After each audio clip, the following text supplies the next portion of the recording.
What's going on? Back plugged in again. What's your boy the Prophet, man? So listen, I got a spicy banger for you guys today. We're gonna be covering the best characters in the game, okay? End of year is basically around the corner. We only have 2 more banners left of the entire year. That's going to be December mid-month, and then we're going to have the end of year banner. So that will completely do it for every single banner of 2022. And as of right now, we're going to go ahead and make the list covering the best characters in the entire game. The categories are going to be PvE / Guild Quest main runner, PvP, and then auto. And when I say auto, I'm talking about autoing the hardest content in the game, basically meaning like co-op, inheritance trial, because otherwise you're really not going to be needing an auto character. You know what I'm saying? Any character can pretty much manual standard PvE content, so that really doesn't take anything crazy. There's nothing really that you're looking for in that regard. But we're gonna go ahead and get right into it, man, and cover the 30 best characters in the game. So starting off with the #1 best auto character in the entire game, we have the 1000-Year Blood Warrior Mugen Aizen, aka Chair-sama. The reason that this character is the best auto character in the entire game are for 2 simple reasons: that he has very high normal attack damage output with a boost and a barrier. Okay, boost and barrier are absolutely the best combination for any auto character. And back in the day, you had to choose between boost or barrier, but now characters like Jushiro, Aizen, and this Masaki, they all have boost plus barrier, which is going to give them immeasurable survivability, and it also boosts their team. Okay, on top of that, this character does have multi-barrier. He also has 10% increased chance to proc a status element as long as he has attribute advantage, which is basically disabler, the best skill in the entire game for something like inheritance trial. On top of that, he does have attack boost once he procs a status element. So this guy is absolutely loaded. He does have a normal attack damage link, which is pretty much what you want for auto character. He does come equipped with guard break plus hidden enemies, and that is a very great skill. He also has poise on top of being ranged. So ranged normal attack characters have always been the best for PvE content, especially harder content. So this character absolutely is insane. He even has the gauge mechanic, which is going to reset all of his strong attacks once he fills that gauge, which is going to allow him to boost and, you know, barrier his teammates even quicker once that procs. And he also has a lot and crazy normal attack damage increase once he gets that barrier, once he gets that gauge proc for 10 seconds. So without a doubt, man. And he also has weakening too. He has all the best skills in the game for autoing content, and he has one of the highest single target damage outputs in the entire game, and he has amazing stats and skills to back himself up. Next, we're going to talk about the Spirits Are Forever With You Jushiro. Before Aizen, this was the best auto character in the game. He's not too far behind, but Aizen is significantly better than him, I definitely will say. But the main thing to keep Jushiro close and in contention are the fact that he does have barrier plus boost and multi-barrier, as does Aizen. So multi-barrier plus boost with the normal attack damage link. He of course has guard break, enhancer, so very good in that regard. He also does give 20% normal attack damage to a speed cap. On top of that, he has drain, which helps his survivability, and that is a status element for him to proc. He doesn't have an increased chance to proc, however, but just procking drain and just landing 1 or 2 normal attacks is pretty much going to fill him to full HP, considering how high his single target damage output is. Multi-barrier plus boost, very easy contention of why this is one of the best auto characters in the entire game.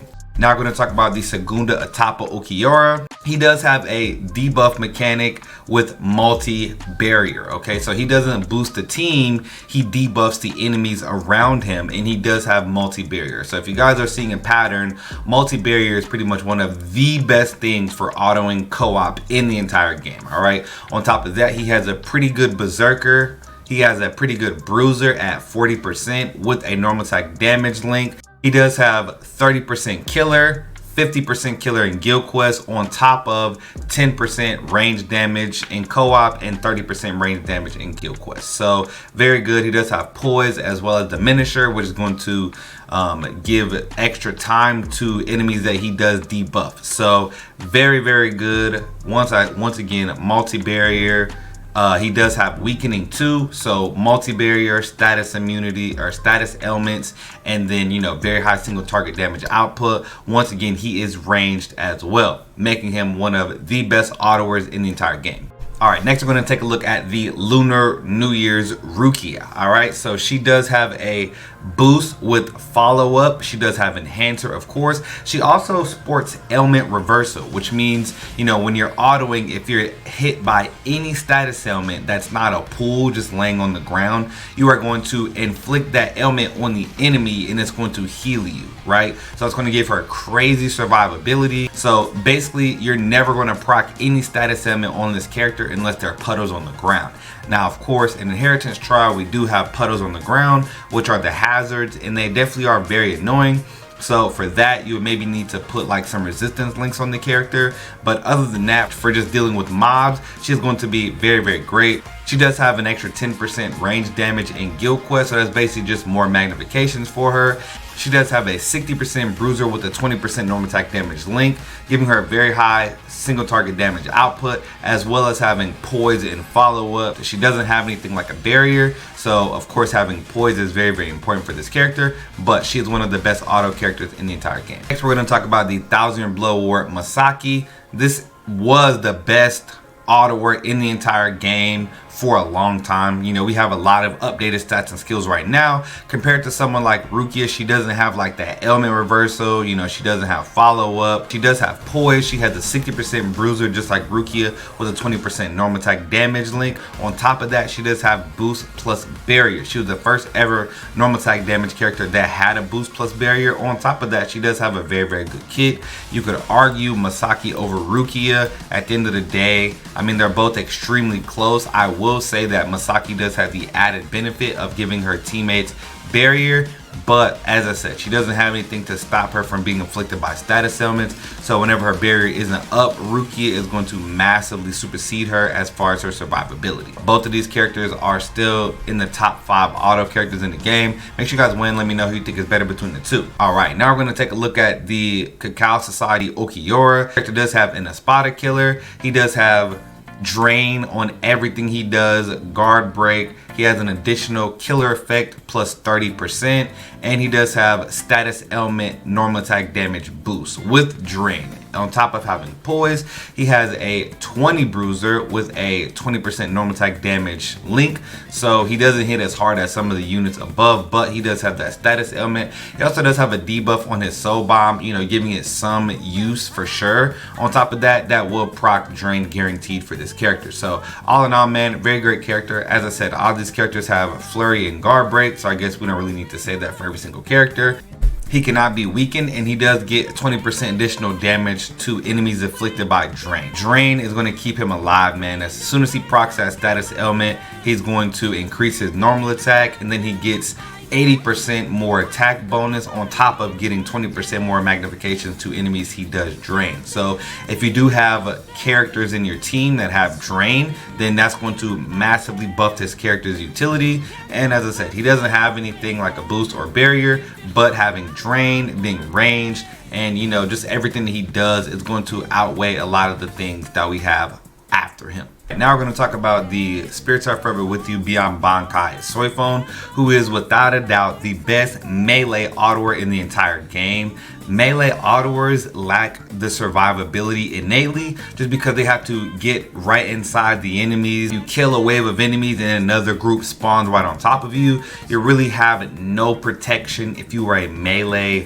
autoer. So melee autoers are faster just because of their AI and how quickly they can, hit enemies that are grouped up. So melee autoers do have their pros, but the cons in high tier PvE definitely outweigh that. But this character does come with multi-barrier plus a boost, which is going to seriously increase her survivability. On top of that, she does have a strong attack recharge skill inside of her kit, which is going to allow her to get that boost plus barrier back a lot faster than your average normal attack damage character. So with those things in mind, she does come with double status elements, so something like Inheritance Trial. She does have paralysis plus poison, meaning, you know, they're not going to resist both of her status elements. One of the most annoying things is when they, you know, are immune to your status element. That pretty much negates some of a lot of the characters' kits in the game, but since she has double status element, she won't go through that.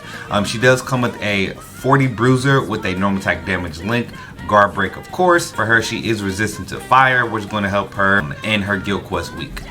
Alright, now we're going to take a look at the swimsuit Momo. This character is very good for autoing. She does have a boost skill on her. On top of that, she has the skill that allows her to proc slow every 5 seconds at a 12% rate. So she is just naturally going to debilitate enemies, which in Inheritance Trial, that's the main thing, because Iron Skin is going to, you know, negate most of your damage. So she just come with a 40% bruiser on top of a 20% normal attack damage link with guard break, of course. With Enhancer, she does have increased status element chance against technique attribute enemies. So any technique enemy going to proc status elements a lot faster. You could definitely argue that she could be a little bit higher on the list. My thing with her is that slow isn't a really good status element. It doesn't do anything for her survivability. On top of that, you know, she does have a boost, but she's lacking some type of protection like a barrier. She is immune to burn, but that's only one status element. She doesn't have anything like any survivability. You know, she don't have no drain. She don't have no healing in between quests. She does have a poise though, which is very important. You could definitely argue for her to be a little bit higher, but make sure you guys let me know how you feel about this character. I have personally auto with her in IT, and it can be pretty painful because she doesn't have any type of survivability, but she is very good. She does proc status elements a lot. All right, now we're pretty much to a point where positions can pretty much go just depending on what you prefer more. I have Kisuke over this Kagerosa because Kisuke does have a barrier. You could also say that a character like Tokinata could either be in front of or behind Kisuke or in front of them as well. He does have a higher magnifications, but he doesn't have any type of survivability, no boost, no barrier. So ultimately, man, no status elements either. So that's ultimately going to be more of a hindrance. When it comes to these three characters, personally, I think that a barrier is going to help your team a lot more. A boost will help because it does increase your defense and your normal attack damage.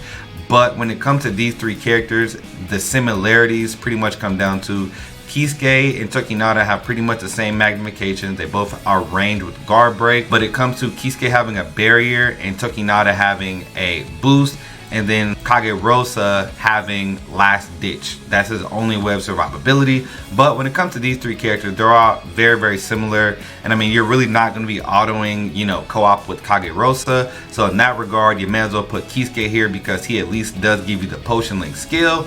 And then Tokinata does have a boost. If you're manualing him, if you're autoing him and you just use your soul bomb, you're going to reset your strong attacks and allow yourself to boost your team once again. So make sure you guys win. Let me know what you think about the order of these three characters. All right, now we're going to go ahead and get into our second category of the day, which is PvP. This is of course going to be our Brave Battle characters. And right now it's pretty much a rock, paper, scissors between Brave Battle immunity, ignore Brave Battle immunity characters, and then spiritual pressure based characters, because they do have a place in the PvP meta as it currently stands. But we're going to go ahead and get into the most dominant PvP character right now, the Yuhabak. This character's stats and skills are absolutely sky level. Okay, he's insane for PvP. He comes with flurry +2, damage reduction link, guard break, ignore Brave Battle invincibility. He gets 20% additional normal attack damage when an ally or enemy is KO'd. He prevents last ditch. He gets 50% more damage reduction once he crosses the 50% HP threshold. He has a booster with enhancer. So this character his survivability is absolutely insane, okay? Absolutely insane. He cannot be weakened either, and of course weakening is going to be, you know, one of the most dominant status elements in PvP. He does have Captain Killer, which makes him perfect for most of the PvP characters in the game. The one skill that I think would have completely just made this dude broken, completely over the top, would have been if they gave him Brave Battle Invincibility. Not having Brave Battle Invincibility allows, you know, spiritual pressure based characters like this Aizen to counter him just from afar without really even giving him a chance to shine. So there definitely is some room for spiritual pressure based characters in PvP if they're built properly, but other than that, Chad and just a character that has higher transcendence level that he don't have killer, those are really the only ways to counter this character. The best PvP character in the game right now. Next, we're going to talk about the Thousand Blow Warrior Chad. He is also missing Brave Battle Invincibility, and he doesn't have Ignore Brave Battle Invincibility. So, you know, he is very good against countering a character like Yuha Bak, you know, especially if you have more transcendence, or just naturally, I think he does very well 1 of 5 versus Yuha Bak. But, you know, against characters that he should beat that have Brave Battle Invincibility, sometimes he's going to lose or just make the fight take a lot longer. He does, of course, come with a damage reduction link, which all these characters pretty much will have a damage reduction link. Half stamina, 50% damage reduction increase. He does Ignore Brave Battle Last Ditch. Booster skill, which is going to give him 30% more efficiency on his boost. On top of that, he does have Enhancer, Guard Break plus Hidden Enemies, Pierce Barrier, and Long Reach. He, just like Yuha Bak, does have the innate skills of Poise and Weaken Resistance 100%. Alright, now we're going to take a look at one of the best overall PvP characters in the game right now, the Safui Koryashiki. This character does have 20% damage reduction link, Flurry +2, Ignore Brave Battle Invincibility, Pierce Barrier, Team Party, Technique, Normal Attack Damage 20%, half stamina only, increase normal attack by 30%, and he, once he's at half stamina, he does get 50% more damage reduction, which is pretty damn broken. Prevent Last Ditch as well. So this character stops he ignores Brave Battle Invincibility. Once he gets to half health, he resists damage taken by an additional 50% and gets 30% more normal attack damage. So man, this character is extremely hard to kill. You really have to have like a lot of things on him. You know, don't give him killer, don't give him attribute advantage. If you do, he's just going to murder you. He's going to wipe you out. There's pretty much no way around it. He is definitely one of the best overall PvP characters in the game. And just like Yuha Bak, he has Poise and Weaken Resistance as innate skills. Alright, now we're going to be taking a look at the 4th best Brave Battle character in the game, the Spirits Are Forever With You Beyond Bankai Kenpachi Zaraki. This character does come with Start Barrier, Flurry +2, Ignore Brave Battle Invincibility, which is very important, Last Ditch, which is pretty much countered by all the people that have, you know, Ignore Last Ditch. It does come with Brave Battle Counter, which means when he does dodge enemy damage, he's going to just inflict 20% of his normal attack at them directly. So giving him dodge is a very good idea. He cannot be paralyzed or weakened, and he does have an insta-kill chance on his Soul Bomb, giving his Soul Bomb some utility without giving him directly status elements. This character main weakness is that he does not have Brave Battle Invincibility, but he does counter Brave Battle Invincibility. So he's going to shred pretty much any character that does have Brave Battle Invincibility for the most part. Now we're going to take a look at the 5th best Brave Battle character, the Beyond Bankai Safui Genrisai Yamamoto. One of the best characters in the game, especially for PvP right now, because he does have Brave Battle Invincibility. So that's going to allow him not to be killed straight up by spiritual pressure based characters, which that is extremely important. You don't want the best, most dominant character in PvP to just get one shot by a max transcendent PvP character that shouldn't even be in PvP. Okay, so him having Brave Battle Invincibility is one of the best skills in the game. Even if a lot of the better PvP characters counter it, that skill will never be outphased in the meta, because not having it allows spiritual pressure based characters to just one shot you. Okay, he does ignore Brave Battle Invincibility, making him the penultimate character that has Brave Battle Invincibility. He ignores that skill as well, and he does have double status elements, being weakening and burn. So he has a very high damage output. If he procs on you, you're pretty much a sitting duck. Okay,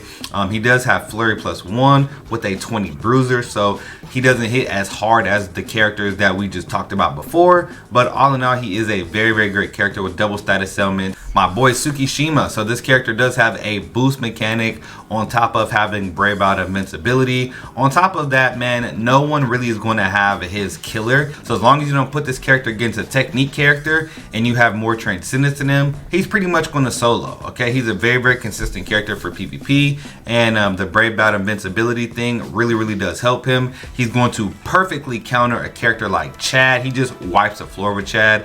Most of these other characters up here are going to beat Tsukishima. I have a lot of success going Tsukishima versus Yuha Bak because my Tsukishima is going to have more transcendence than them. But like Yamamoto or Kenny or Koryashiki, man, they're going to fold Tsukishima, okay? But on top of that, he's still a very good character in PvP to this day. Now, this is kind of a controversial pick. This character can honestly be, I think that this is a perfect position for him, but Aizen could technically be higher because he counters 1, 2, 3, 4 of the best PvP characters in the game. If you just have an Aizen on your team with start barrier, full stamina damage, he does have the chance, he had the opportunity to completely devastate entire PvP teams. All right, now what I do whenever I see an Aizen, I'll go back to my Yamamoto, Tsukishima, Jugram team and just dumpster him. He cannot do anything if you have Brave Out Invincibility, so he is hard countered by so many characters. But since we're not getting Brave Out Invincibility in the best PvP characters in the game right now, this Aizen is a fucking menace in PvP. Okay, make sure you guys win. Let me know how you feel about this character in PvP. Do you fight Aizens when you see him, or do you just skip him? I skip him most of the time, okay? Depending on their team composition, this dude is a problem. Now, this was a recently resurrected character. We're going to take a look at the 1000 Blow War Bankai Unohana. She did get resurrected with a 16% normal attack damage link. She does have a heal, of course, for a second strong attack. She has an instant kill mechanic on her soul bomb. Once she's at half stamina, she gets 30% increased normal attack damage, and she counters Brave Battle immunity. So that really ramped her up, just really elevated her past many of the characters in the game. You know, she pretty much counteracts someone like Tsukishima, lightweight. Her and Yamamoto will pretty much go at it. But all in all, man, she is a very great character, and her resurrection actually gave her a huge revitalization in PvP. We're going to take a look at Jugram, the original Brave Battle Invincibility character. On top of that, he does have Brave Battle counter now, but having Brave Battle Invincibility once again is going to make sure he cannot be one-shot KO'd, or he cannot just be cheesed by spiritual pressure based characters. He does have a damage reduction link. On top of that, man, he's just a pretty solid character all in all. Quincy's are still pretty good in PvP. Not a lot of characters have that killer, and he's a red, green, blue character. As long as he has a good matchup against somebody and you don't throw him up against a speed character, he's going to win most of the time, unless they have counter Brave Battle Invincibility. Now, from this point, it does get a little bit weird because I have Aizen in the list right now. We do have the Oiko. This character does have Brave Battle counter, but he doesn't have Brave Battle Invincibility. So essentially, whenever he dodges, he's going to inflict 150% of his normal attack damage at a character. So you definitely want to put dodge on this character. He has Captain Killer, and he dodges 50% of Captain damage, meaning that if you put him up against a Captain, he's dodging half of your damage and just straight up wiping you away. Okay, so he's a hard counter for a lot of Captain characters, make him very good in PvP, considering we have so many Captains running wild in Brave Battle. This is technically the 11th PvP character, but Aizen is going to be featured on the list above when it's all said and done. So I did want to go ahead and cover this place just to, you know, make sure. So Askanak Lavar, he is one of the better PvP characters. Definitely outdated, no Brave Battle Invincibility. He does have a debuff mechanic though with Poise and Start Barrier. He just has some really good matchups in PvP right now. He's definitely lacking on the stats and skill department, but you will see a lot of Askins running around because they're going to have multiple layers of transcendence on this character. So, you know, the higher transcendent, the better. But when it's all said and done, transcendence is pretty much what's saving this character. On top of his general stats and skills, he does have poison, and he cannot be paralyzed or poisoned. He does come with Start Barrier with Flurry with the 30 Bruiser. it literally just depends on what game mode you value the most. This is pretty much a game where there are specialties, like some characters are better for guild quests, some are better for inheritance trial, that it just depends on which game mode you value the most. One character can be swapped over one place or even 3 or 4 places depending on which game mode you value the most. But we're gonna go ahead and talk about the most broken character in the game, the 1000-Year Blood War Shigekune Yamamoto. This character is absolutely god tier, okay? He has one of the best nukes in the entire game, all right? He does come with weakening plus burn.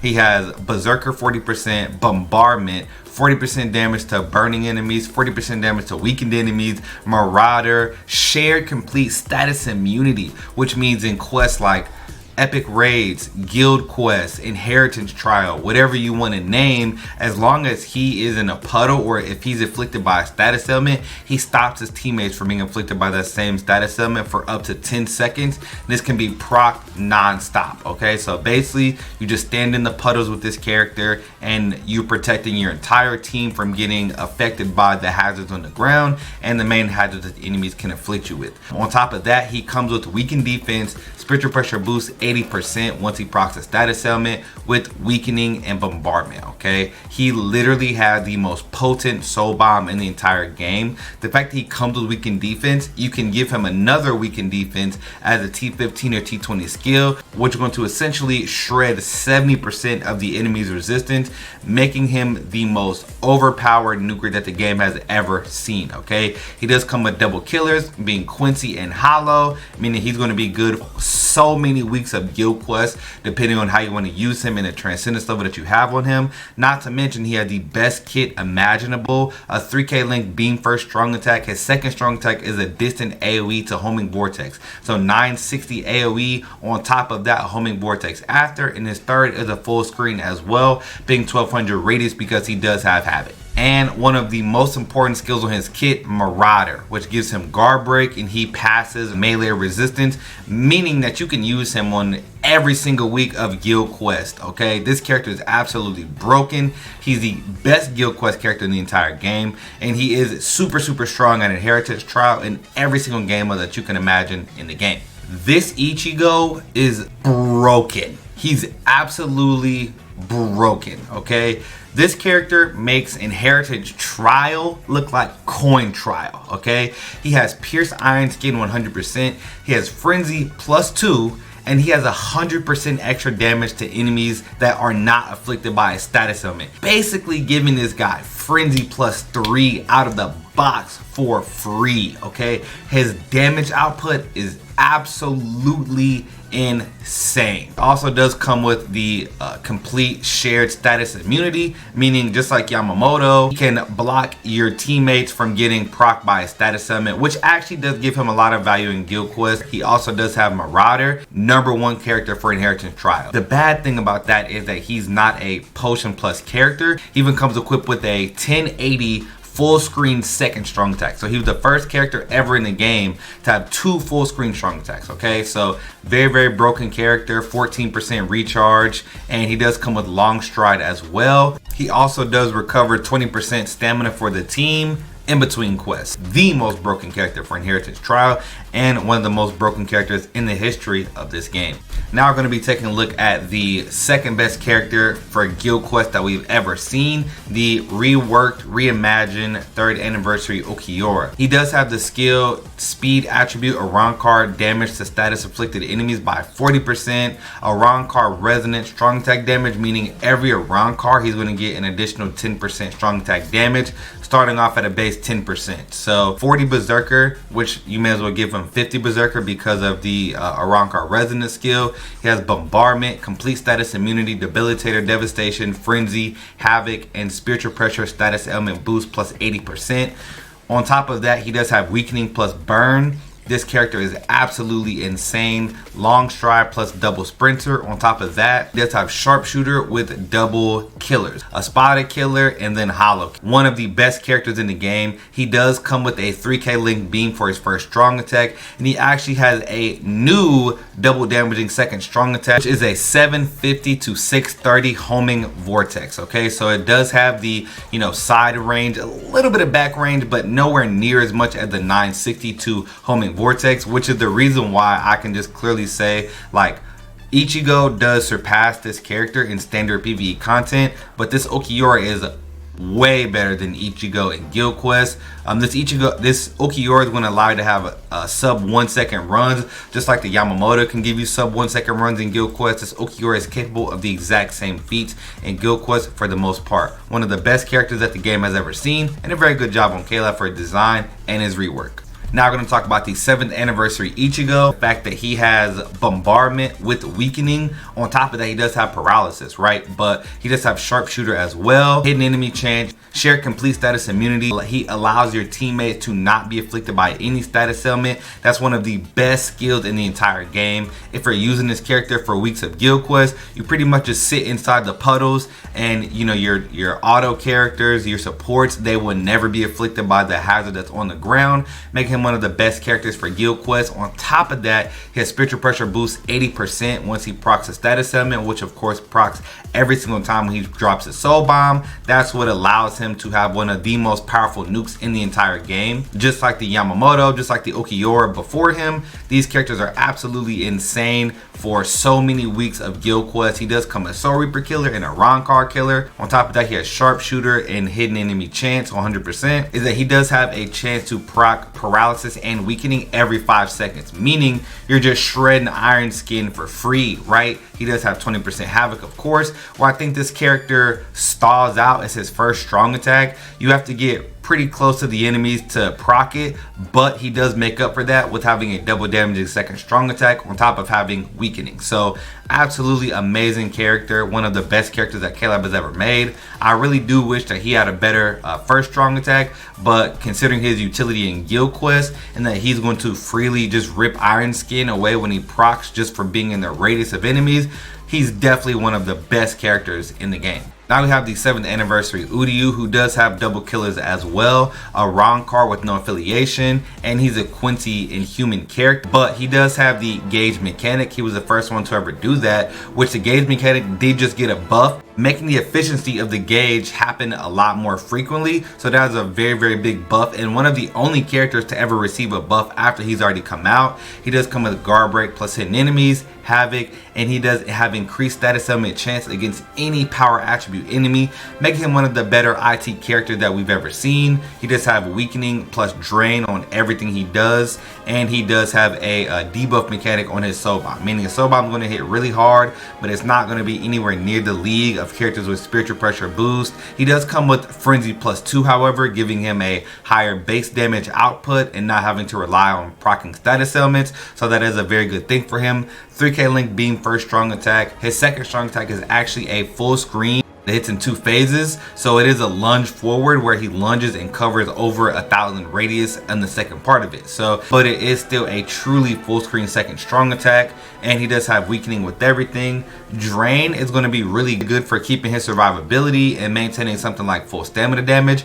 He does come with long stride and sprinter +2 and team stamina recovery by 20%. All in all, one of the best characters in the game. That gauge mechanic buff almost got him to surpass some of the other characters in the list, but when it's all said and done, when you combine Inheritance Trial and Guild Quest, I think overall the characters over him are better. Now we're going to take a look at the 6th anniversary Aizen. This character does come equipped with frenzy +2, double killer being captain killer and soul reaper killer. He's going to have extremely high damage output against captains because he has double killer on them. Hitting enemies 100%. He has sharpshooter, frenzy +2, havoc, debilitator, and he does come with full stamina damage 20%. He does have weakening and drain, and he is a ranged character, meaning that he is one of the best auto characters that are spiritual pressure based in the entire game. On top of that, he actually had the added usability of being a broken ass PvP character. So this character is great in Inheritance Trial, even though not as great as any of the characters above. He's great in Guild Quest as a main runner and a support, as well as being amazing in PvP. So he's pretty much a top 10 character in every single game mode that we have, in every aspect of the game. He's even one of the best autoers in the game as far as safety and utility. So absolutely insane character. 3k link beam first strong attack. 960 to homing vortex second strong attack, which is by a mile the best second strong attack in the entire game, and a 1200 radius full screen third because he does have Havoc. You know, definitely there could be some changes beyond this point because you have the Safo Yoruichi, who I feel does slightly edge the artwork's Ichigo. The main reason is that she's going to be better in Inheritance Trial while he's going to be better in Guild Quest. For that being said, I do think that the Safo Yoruichi does slightly overshadow this Ichigo. She does come with the spiritual pressure boost 80% whenever she procs an ailment, increased status summon chance against mind to enemies. So anytime she has attribute advantage, she's going to be proccing status summons like crazy. She has a weakening, of course, so that's going to give her an insane soul bomb damage, especially if you give her weakened defense. She is a Yoruichi, so she does have 4 flash ups innately. She comes with ailment reversal, 40 berserker, and additional 20% damage when she's at full stamina. She does have the team party stamina 20% boost on top of having Marauder. So if you give her long stride as like a T15 skill, there's no character in the game that has her damage output that's this fast. Now we're going to take a look at the 6th anniversary artworks Ichigo, who very closely could be ahead of this Yoruichi. Just in my personal opinion, I think she gets it over him. He does come with the 60 berserker with bombardment and a 20 bruiser, Havoc, Marauder, and Poise. He does come standardly equipped with long stride and sprinter +2 on top of all status immunity. So Yoruichi has element reversal while he has status element immunity, which both are very good. Between the two characters, man, it's very close. I just think as far as strong attacks go, Yoruichi has a lot more going for her. Her first strong attack doesn't lock her in place like his. Being locked in place isn't good at all in most cases, but he does have one of the best damage outputs on top of his speed in the game, and he does have double killer with Marauder, of course, being that he has Soul Reaper killer and no affiliation killer. So one of the best characters for Guild Quest until we got like the spiritual pressure boost characters that we do have now that have weakening. So he is still one of the better characters in the game, and I think now the best technique character for sure. Next, we have the most recent Beyond Bankai character, the Beyond Bankai Retsu. And this character, once again, is so close to artwork Ichigo in this Safo Retsu. So this Retsu does have 20 berserker, damage at full stamina, 40 devastation, frenzy +2, havoc, marauder, and weakened defense, with having weakening and drain on all of her strong attacks aside her third,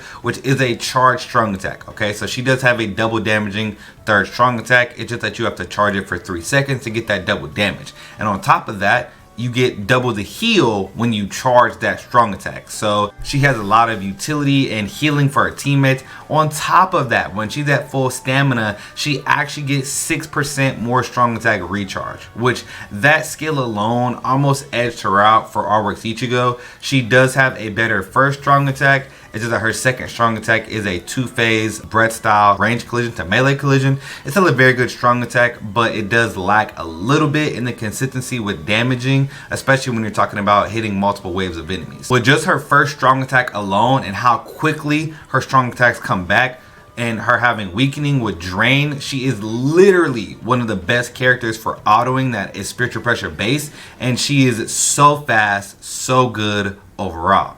This Lisa is kind of a sleeper pick, but she is without a doubt one of the top 10 best PvE characters as it currently stands. She does have Quincy Killer, which definitely holds her back, but we are getting Quincy mobs more frequently now. She does come equipped with Paralysis and Lacerate, Mind strong attack damage, characters 20%, 40 Berserker, Frenzy, Havoc. She has increased status element, 10% chance against any heart character. So as long as she has attribute, she's going to be proccing status elements like crazy. She also has the spiritual pressure boost 80%, which is the best skill in the game for just overall damage.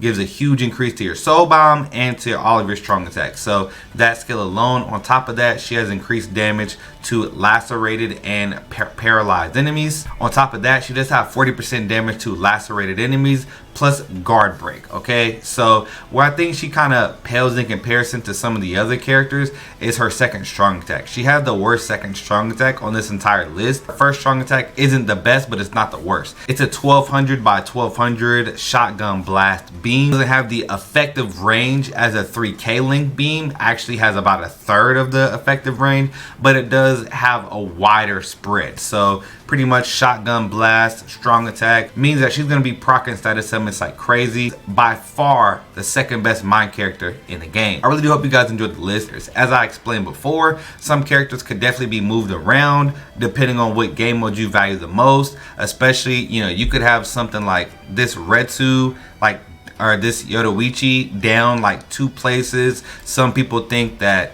you know, this Retsu is better than Artwork Ichigo. I don't think so, but make sure you guys weigh in. Let me know how you guys think I did on the list, and make sure you guys let me know your top 10 characters for any of these categories: PvE, GQ main, or auto. I'd be very interested to see. Hope you guys enjoyed the video, and make sure you guys subscribe for way more content. It's close to the end of the year, so we have our BBS award show coming up in about a month or so. Hope you guys are excited for that video. It's always one of my favorites to do every year. Make sure to look out for the BBS award show for 2022. And until then, I'll see you guys next video. Hope you guys enjoyed the video. Love y'all. I'm out.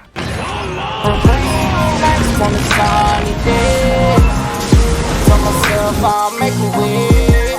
All them people done that.